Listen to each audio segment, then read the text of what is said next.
Akvaryum kültüründen sevgiler, saygılar, zevkli hobiler.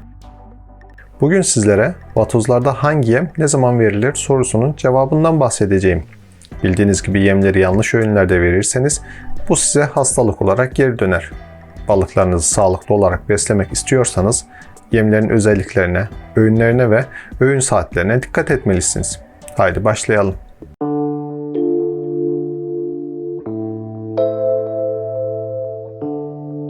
Öncelikle sevgili dostlar, videolarımızın daha çok hobiciye ulaşması adına beğenmeyi, abone olmayı ve özellikle de kanalımızı eş, dost ve arkadaşlarınıza önermenizi rica ediyorum.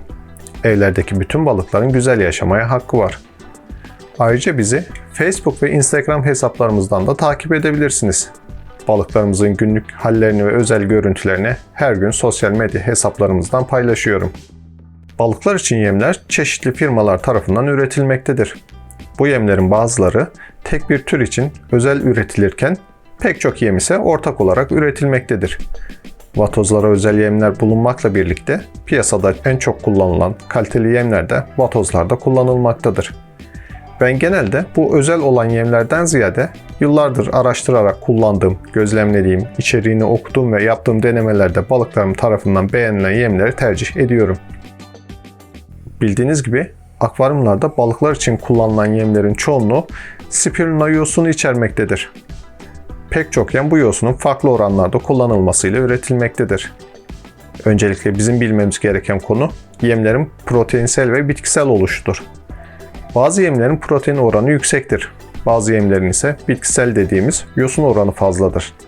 Aslında her iki yemde de hem protein hem de yosun vardır. Ancak oranları farklıdır. Daha önce de söylediğim gibi balıklar proteinsel beslenen, bitkisel beslenen ve her ikisiyle beslenen olarak ayrılmaktadır. Vatozlar her ne kadar bitkisel beslenen diye bilinse de aslında her iki türde de beslenmektedir. Ancak bağırsak yapıları uzun olması sebebiyle proteinsel olarak çok sık beslemek doğru olmaz. Aslında vatozların yamyam özellikleri bile vardır. Yani akvaryumda ölen başka bir vatozu da yiyebilirler. Tabi buna izin verilmemelidir. Gelelim videomuzun konusu olan hangi yemi ne zaman vermemiz gerektiğine. Sizlere biraz önceki genel bilgileri vermeden bu konuya değinmek, konunun havada kalmasına sebep olabileceği için önce genel bilgilendirme yapmak istedim. Normal çalışma düzeninde ben tüm balıklarımı sabah ve akşam olmak üzere 2 kere yemleme yapıyorum. Yavrularda bu sayıyı biraz daha arttırmak gerekiyor fakat gündüzleri maalesef yem veremiyorum. Ancak hafta sonu ekstra yemleme yapabiliyorum. Genel kanı olarak balıklar sabah ve akşam yemleme yapılır. Bu onlar için yeterli olacaktır. Normal balıklar sabahları proteinsel, akşamları ise bitkisel beslemek daha doğru olur. Bunun sebebi balığın tüm gün aktif olması sebebiyle proteinsel yemi iyi şekilde sindirebilmesidir. Yani yüzerek eritmesidir. Çünkü eritemezse kabızlık oluşacak, hatta hasta olabilecektir. Ancak bu durum vatozlarda biraz daha farklıdır. Vatozlar biraz çekingen balıklardır. Işıktan ya da bizden korkarak köklerin arkasında ya da dekorların üzerinde uzun zamanlar geçirebilmektedir.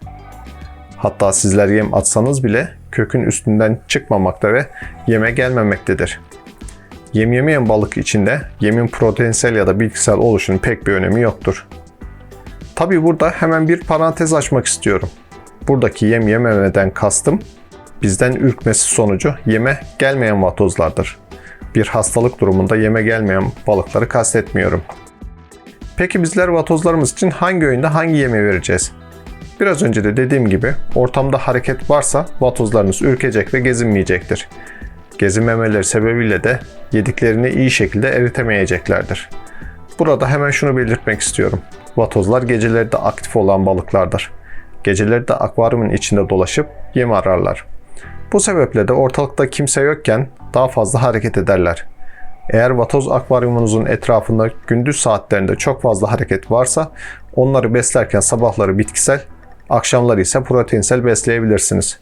Sabahları vatozlarınız çıkmayacağı için yem bir süre akvaryumun içinde kalacaktır.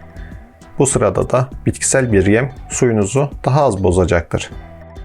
Kısaca özetlemek gerekirse akvaryumunuzun bulunduğu ortamda bir hareket varsa, balıklarınızı ürkütecek, korkutacak bir durum söz konusuysa sabahları bitkisel, akşamları ise proteinsel besleyebilirsiniz. Ancak akvaryumun bulunduğu ortamda herhangi bir hareket yok, balıklarınız da rahatlıkla gezinebiliyorsa bu durumda sabahları proteinsel, akşamları bitkisel verebilirsiniz.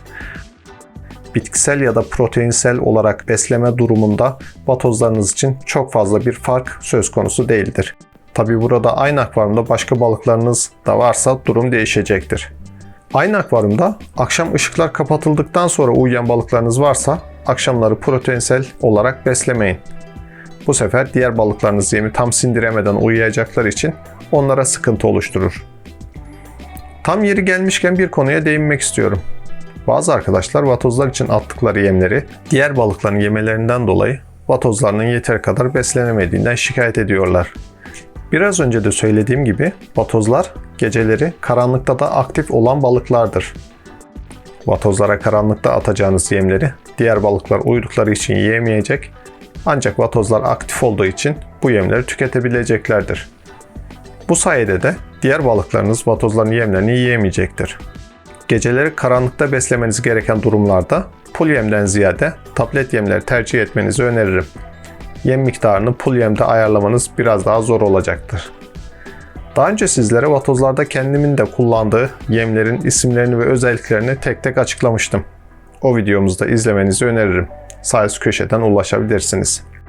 Bazı durumlarda bizler zaten vatozları akşamları proteinsel olarak beslemek durumunda kalabiliyoruz. Proteinsel yemler içinde başlıca kaynaklar bildiğiniz gibi canlı yemlerdir. Vatozlarda en çok tercih edilen ve verilen canlı yem Artemia'dır. Artemia hem yavrular hem de damızlıklar için çok faydalıdır. Ancak Artemia'lar suyun içinde yüzebilmektedir. Artemia'nın bir kısmı cama yapışsa da bir kısmı ışıktan dolayı yüzmektedir. Vatozlar ise havada yemlenemedikleri için bu Artemia'ları yakalayamayacaklardır. Bu sebeple de Artemia verirken yine ışıkların kapatılması daha doğru olacaktır. Tam yeri gelmişken güneş ışığıyla Artemia çıkarma yöntemine ilişkin videomuzda izlemenizi tavsiye ederim. Evet sevgili dostlar, bugün sizlere vatozları hangi koşulda nasıl beslememiz gerektiğinden bahsettim. Ayrıca diğer balıkların vatozların yemlerini yememesi için öneride bulundum. Umarım bu video faydalı olmuştur. Sormak istediğiniz bir şey olursa yine aşağıya yorumlar kısmına yazabilirsiniz. Videomuzu beğenmeyi unutmayın. Ayrıca bizi Facebook ve Instagram hesaplarımızdan da takip edebilirsiniz. Hala kanalımıza abone olmadıysanız abone olarak ve bildirimleri açarak bizlere destek olmanız kanalımızın gelişimi için çok önemli. Akvaryum kültüründen herkese sevgiler, saygılar, zevkli hobiler.